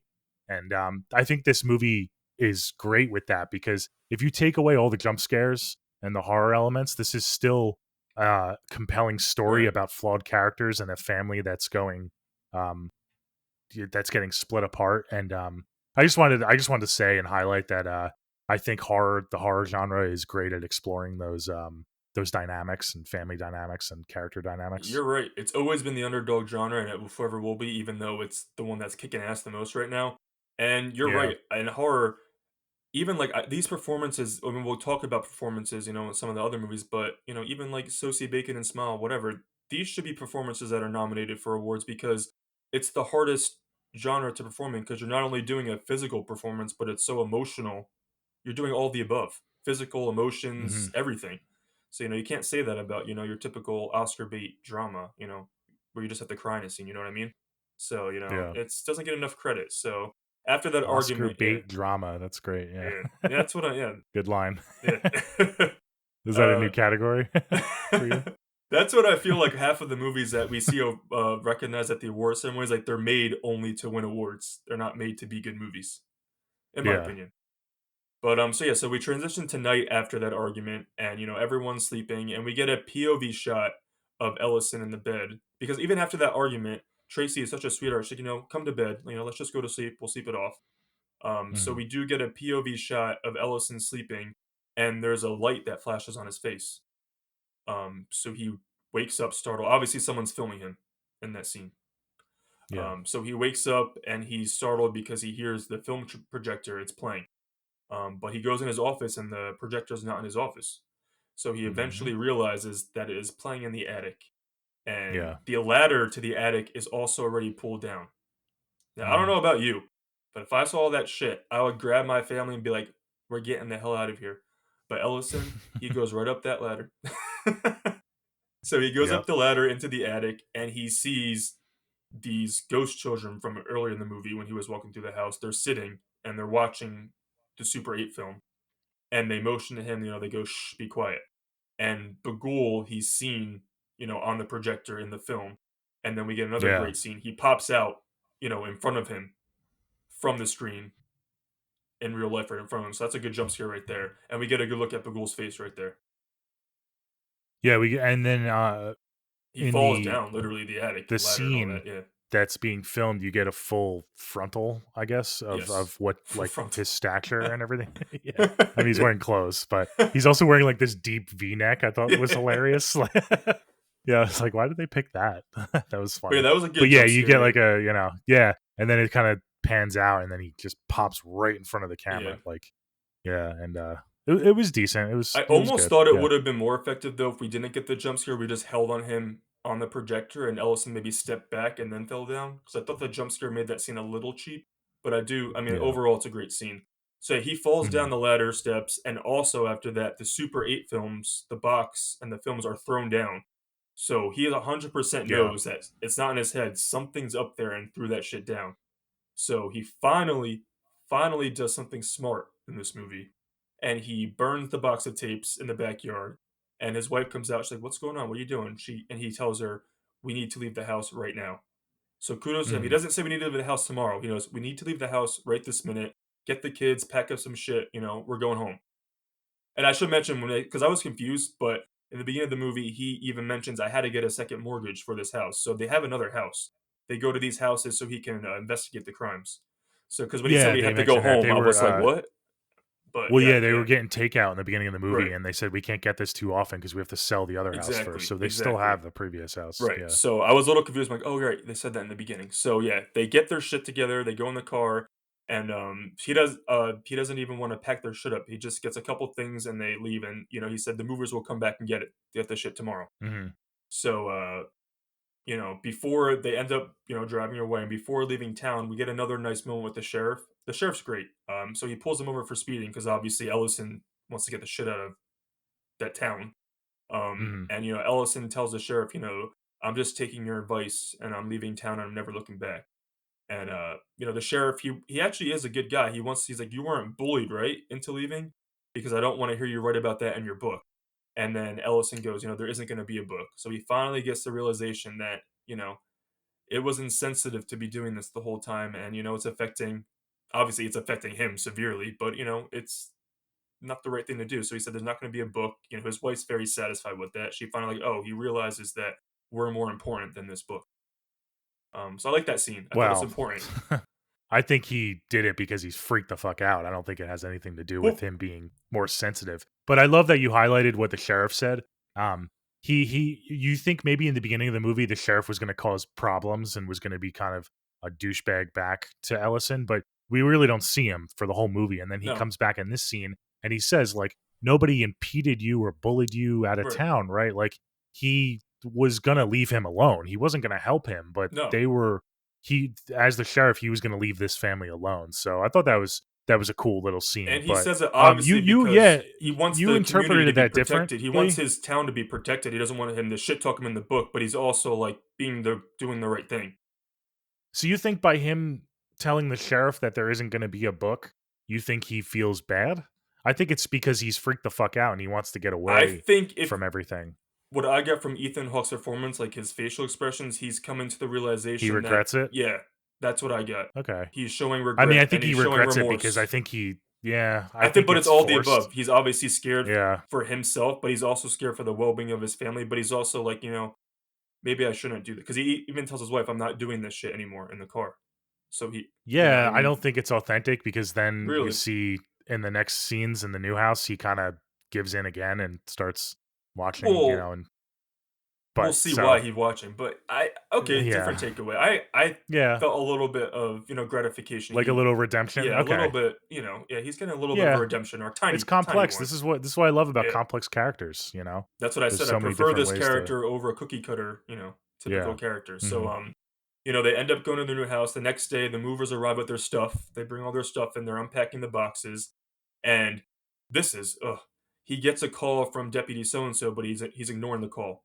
He keeps ignoring Deputy So and so calls. I'm like, come Yeah. on, dude. Well, cuz he's This done. guy, He's like fuck right, this, right. But this guy I'm helped getting the you fuck out out of the there. whole movie. Like, give him the benefit of the doubt. At least let him know that you don't want to I talk think about he it anymore. assumes that he wants to talk about the case and or he's asking him like where he went because he assumes that the chief or the sheriff told so and so like they left town. So he just wants to be done with that town. And again, he's self-centered. He doesn't think about other people Yes, and he just is right. like, "Oh, I'm done with this." But yeah, I wanted to say the shot of the house and that house is fucking huge. And I Huge. think that was Wonder why they couldn't afford to go really out to eat. really showed really showed his fall from grace. He was this super rich and popular author, and that was a good way to show that, like, wow, like he Right. was living the life for a while, and that's why he's so desperate to get that back. I mean, look at that house, man. It was really impressive. Yeah, he Yeah, wants to keep his money and fame. But so yeah, so he declines the call. We transition. I love this transition into night, and I love a good stormy, rainy night in a horror movie. And so yeah, it's a shitty weather out, and Ellison he gets an email from Professor Jonas, and he FaceTimes Jonas. I love how the only time that Professor appeared is on FaceTime. It cracks me up.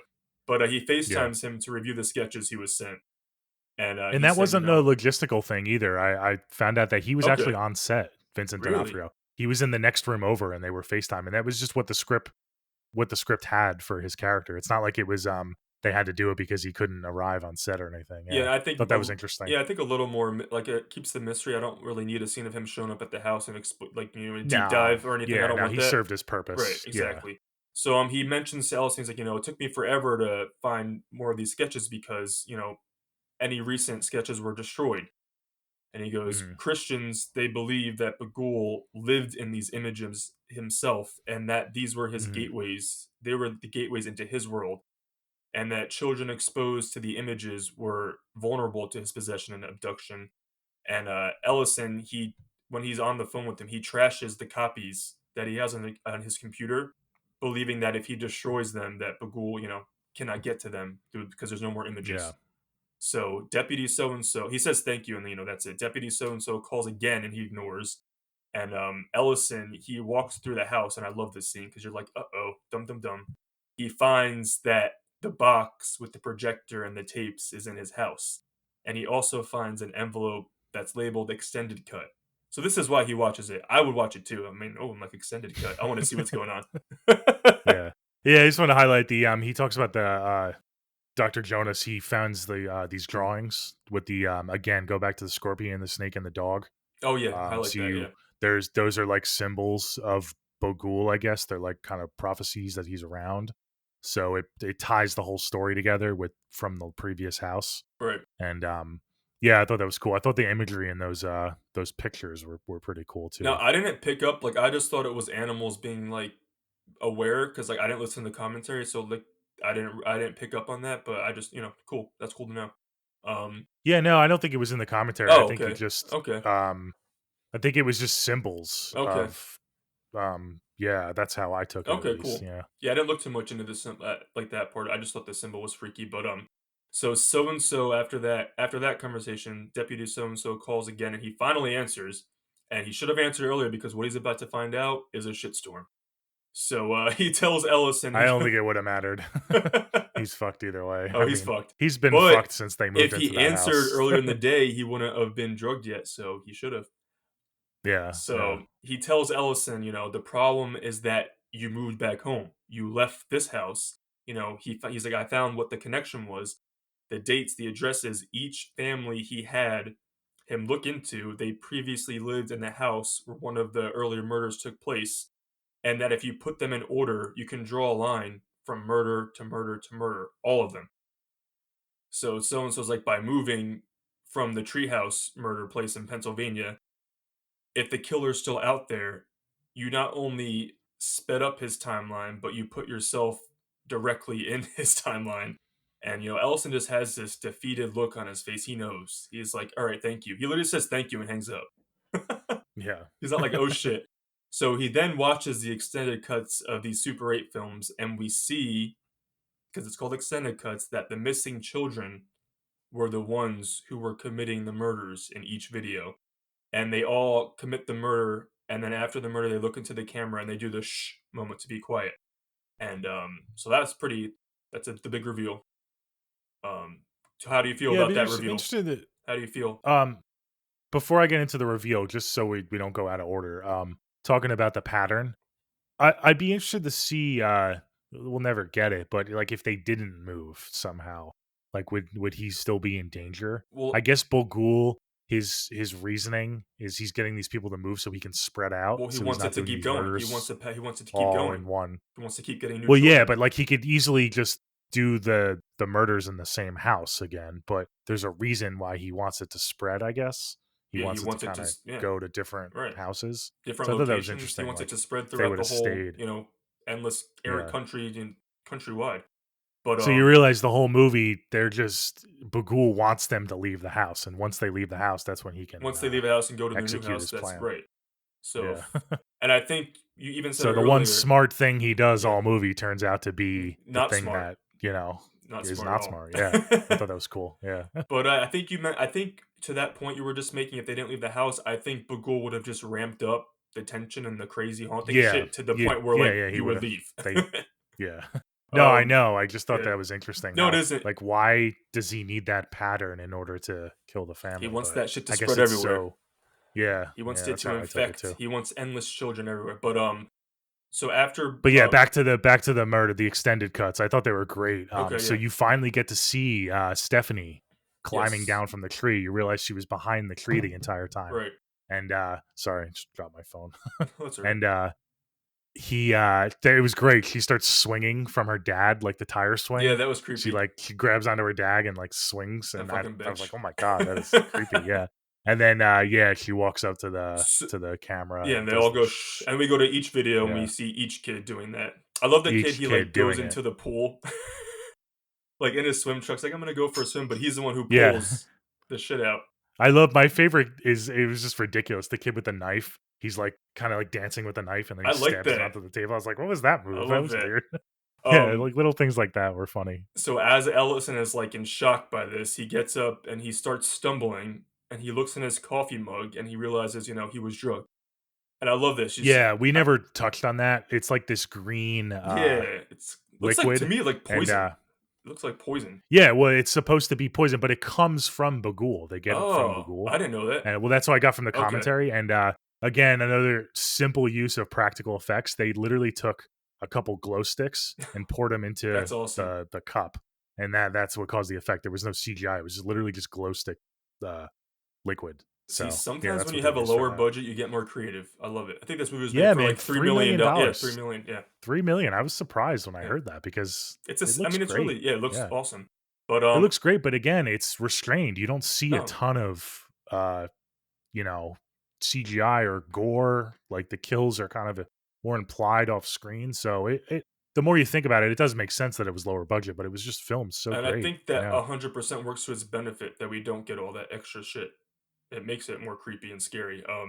So yeah, I love this part when he notices that he was drugged. He sees a note on the table next to his mug, and it says "Good night, Daddy." I was like, ooh. Yeah. And then he falls Yeah, to the that's ground, creepy. and we see Ashley, not Trevor, we see Ashley in the background as he passes out, and I love this. It's so kids are fucking scary. She goes, "I love that you made the movies longer. They're better this way." Oh shit. This girl is Yeah. here to do business. So he wakes up and he's tied up in his duct tape along with Tracy and Trevor, and they're on the floor.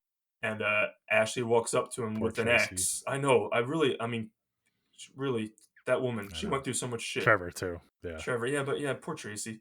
Yeah. You hate kids. uh, but yeah, so Ashley walks up to him with This an is the best axe. line of the movie. Yeah.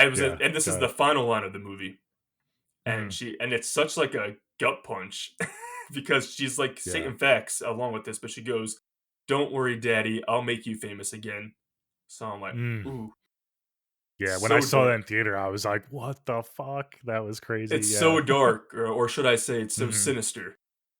So then she films herself murdering them, and Mhm. great, She puts the camera down great and line, chops their heads off. great scene. So then we cut to Ashley. She's walking down, the hallway. There's blood everywhere. She's walking down with the axe. There's the bloods. There's symbols covered in blood all over the wall. And then we see all the missing kids. They also walk down the hallway, and then it transitions to them actually being in a Super 8 film. And Ashley, she's drawing the picture of her dead family, and she stands in front of the projector, the screen, the projector screen, and the kids, they all run away. So they run away from Bagul, and he's seen behind Ashley, and he grabs her, and then he walks into the screen. So he gained Yeah. another child to feast on their soul. And then Mhm. we cut back to the box of tapes, and we slowly pan out, and then Bagul pops out for one last jump scare. Cut to credits, the Mm. end. Sinister. Yep. The end. That final. I will say the final jump scare there at the end is my least favorite shot of the movie. You thought I it don't was know how you tacky? feel about that. Very yeah, tacky. I don't. How did you feel about it? Thought it was a fun way to I just would end have the liked fun. if it would have just faded to black. You know. And I did get some commentary from the director again when I listened, and I'm going to defend them because you could tell they mentioned it in the commentary, but they were being, I don't think they were being entirely truthful. They said it was the studio's idea to kind of give one last jump scare because the movie was so dark and so bleak that they wanted to, and I think they did it effectively. They wanted to kind of jolt the audience at the final second of the movie, like Yeah, I back get. That's what into, I want. That's what I got from a that. more like, yeah, they didn't want the audience to just sit with that heaviness, and I think it was effective, but I like to sit with the heaviness, Yeah, so see, I thought it was a little tacky, little corny, and it was the thing that got me was it was the same exact jump scare as the last Bogul jump scare. It that's what I was was gonna done the say. same exact way. If it was done maybe slightly differently, it wouldn't have been so tacky to I me. think if they did one or the other, it also would have came off better for you and for me because I preferred this jump scare to Yeah. the one in the attic with him. So I think we're Okay. both just talking about different things, like different scenes that we prefer. So I think if maybe they cut one and left the other one in. Yeah, I mean, I still would prefer to have the last one cut because Okay. again, my favorite type of horror is unsettling horror that just creeps me out. So if it would have just showed him going into the screen and taking Right. away what's her name, Ashley, Ashley. and maybe show like a final shot of the film with the family dead or something like that would have like left me more unsettled. But that last jump scare kind of reminded you, you Okay. were like, oh, okay, like, So I don't know, I this was is still fun. unsettled with it. I know what you're saying. I was still unsettled with the ending. I just thought the last when you watch it with an audience, it's fun because they do get that last jump. So it didn't bother me as much Yeah, I as you. get that. Yeah, yeah. Yeah, yeah, yeah. And I want to highlight again from the commentary the different kid actors, all the kids that played, um, the previous families that killed their families, Right. and they were talking about how they were worried about, you know, scarring these kids on set because it was such a dark movie and the roles they had to play, they were basically killing their on-screen family.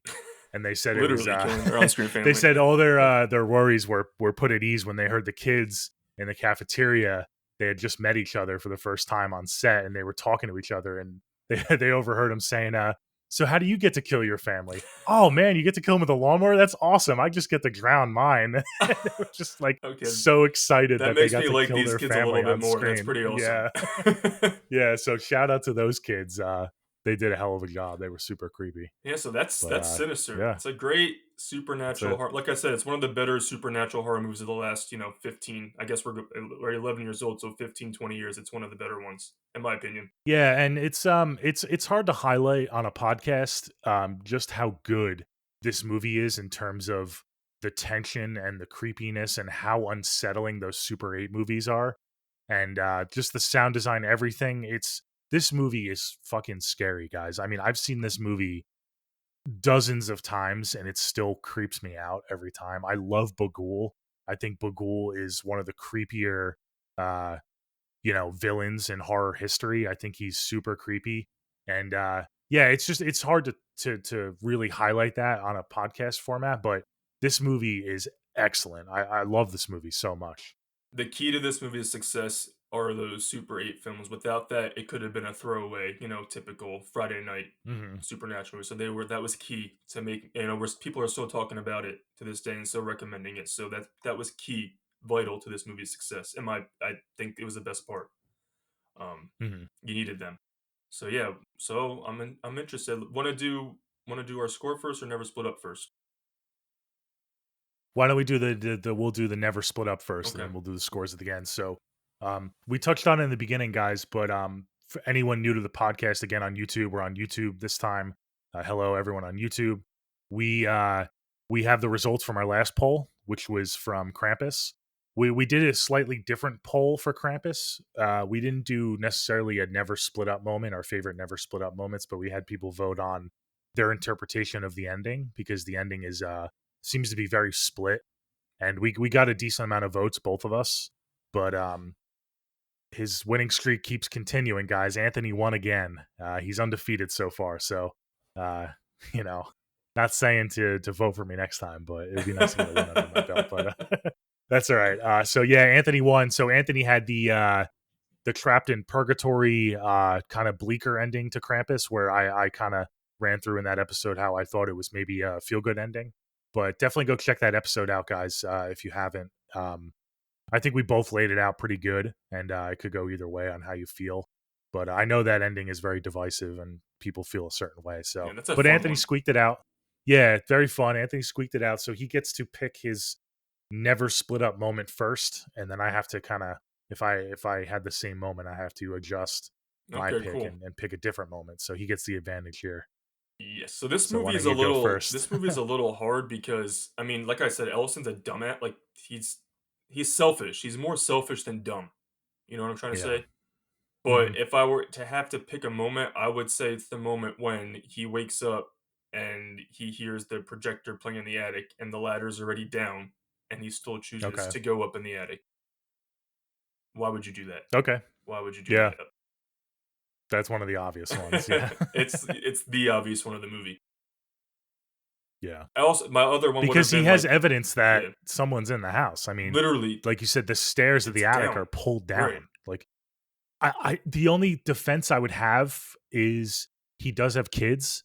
The one girl sleepwalks, the other guy has night terrors, so it could have been one of the kids, and maybe he's concerned. Ah, But wouldn't you go check on your yeah, kid I mean, before you went up in the attic to see if your kid yeah. was sleeping? No, it was Yeah. definitely a never split up moment. I Oh mean, yeah, but hundred he's so percent. again, he's so self centered. He's so like in his own head that at that point he's like Right. not gonna figure out what the hell is going on. And That's a good I one. don't think Yeah. he So that's even your brings a moment. weapon up there. He just walks up in that scene. No, no, I don't think so either. That's the one time you should have Yeah. definitely had that bat with him. So yeah, Yeah. Ellison, man, why are you walking up those Okay. steps? Yeah. Okay. Yeah, I mean, I'm surprised, but I'm surprised I got this one, but mine's I think the most obvious one. He fucking sees Bogul in his backyard. Yeah, that was He gonna sees be my one. Bogul in his Yeah. backyard and he fucking goes outside with a baseball bat and a I think I flashlight. commented on that. We were Like talking about idiot goes you did. outside in the back. Yeah. I thought you were going to pick this and I'm glad No. I got this one and hopefully I win because like you already have evidence that Bogul is behind these murders, whether or not it's supernatural or not, right? I mean, because he's not sure at this Right. Like point, I said, but it he could be that knows cult that leader this murderer thing, in the backyard. yeah, Yeah. he knows that this thing, this mask or whatever this person is in these Super 8 films. And then he sees Bogul in the bushes in his backyard and without hesitation, like, goes out there, like, I guess to be the alpha, like, protect his family, but, like, dude, I Call the am cops. at that point, I am calling the cops and I'm getting my family Yeah. out of there, man. Like, Well, clearly no, he doesn't we are care figuring this out what's another going on time. outside or inside the house. He doesn't care about Well, getting his family out of anywhere. I mean, and it happened to be a good thing because it was his son. So, he did the right thing in the end because, like, he saved his son from being out in the Right. elements and stuff. But yeah, like, that was a super dumb moment for Yeah. me. I mean, Well, both are yeah. dumb because one scenario there could be a killer inside your house in the attic and you're going Mhm. up to him. The other one could be a killer outside staring at you, like checking Well, on the what other you one, you see the killer. Right. Yeah, Yeah, yeah, I exactly. know. They're both Right. super dumb. I know. Yeah. I This is a thought good that, I one. thought, Good one. yeah, this is a good one. I didn't think we'd get two good moments like this from this movie because, again, guys, our name is Never Split Up. It's a play on, the trope in horror movies, especially slasher movies, where the protagonists they split up to cover more ground or whatever, and they all get picked off and killed. But in a movie like this, it's not a slasher movie, so it's a little harder to find those moments. But I think these are two good moments, Oh, they so I'm are. They're interested to great. see how people vote on this. And I think you could do a YouTube poll too. Oh, cool. Yeah, So you this is can. going to You be can. You available. can. This will be available on our Twitter, guys. So our Twitter is at neversplituppod, and it's also going to be on our Instagram. We'll post on our story, but the poll will be up pretty much most of the week. We'll let you guys You're vote gonna on do that, Spotify and too, right? yeah, it's again this episode is going to be available on Spotify. Spotify has a poll. You can vote on Spotify. And if you're listening and watching on YouTube, I'm going to try to set up the YouTube poll. I'm a little bit new to YouTube, but I'll try to figure that out. Yeah, you can. I know But you yeah, 100% just can. just just look on our socials if you can't find it on YouTube or Spotify, and try to vote in the poll. We definitely want to hear from you guys. If you have any other moments, any other never split up Right. moments that you want to highlight that you think we didn't highlight, definitely leave us a comment and let us know. Want to hear from you. But yeah, let's get into our ratings. What's your rating? Because I'm you excited. showed your hand a little bit. You always want Yeah. me to go first, yeah. No, I'm ready to go There first, you man. go. This I'm this curious to movie know. is uh, it's it's generational for me. It's one of the it's I don't know if it's one of my Mount Rushmore movies, but it's top 10 for sure in Oh, terms of really? horror. Okay. Yeah, it's that good. I've seen this movie so many times, and obviously things get a little less like the Super 8 gets a little less um creepy because you know what to expect, but I still get like creeped out Yeah. by this movie. And I've seen this movie so many times. It's just so well done. And again, you'll see a theme throughout when we cover movies. I think I've mentioned this before. I'm a sucker for a great villain. That's what I look for in horror movies the most is how cool is the villain. And this is right up there with, to me, with Michael, Jason, all the iconic villains. Bogul is right up there for me. And really, really disappointed that this didn't turn into the franchise that Oh, those other we will get to that yeah, sequel one I day. know. I don't want to. We'll probably cover that as We much need as I don't to. want We to, need to. but But we need to. I But try to forget it exists. Yeah. Sinister Two leaves a lot to be desired. But we're just going off this movie, so yeah, I'm gonna give this movie. I'm gonna give Sinister a 9.5. All right. Wow. Wow. 9.5, yeah, Whew. which is my highest score yet. Is it I higher believe than Black Black Christmas? Christmas, that was a 9.4. Yeah, Okay. I All right. believe. I think it might Yeah, have been a 9.6 on Black Christmas. All right. There's two was super it? high. Were Yeah. you a 9.4 I and I was a was a 9.6? 9.2 on Black Christmas.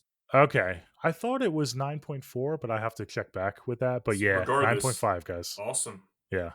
So this is almost like perfect for you, this movie. Oh yeah, yeah. There's not much. The last jump scare. That's the Right. only thing Okay.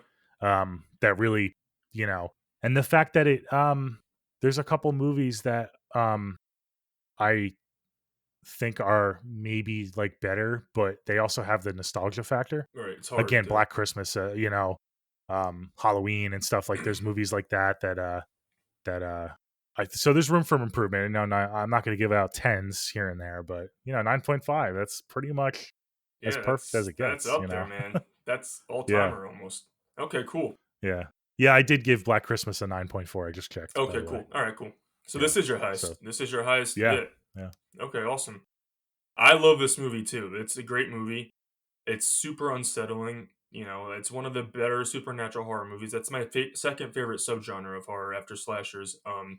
I wish, unlike you, I wish they kept the mystery going of Bagul and the supernatural occurrences a little bit longer because I like that.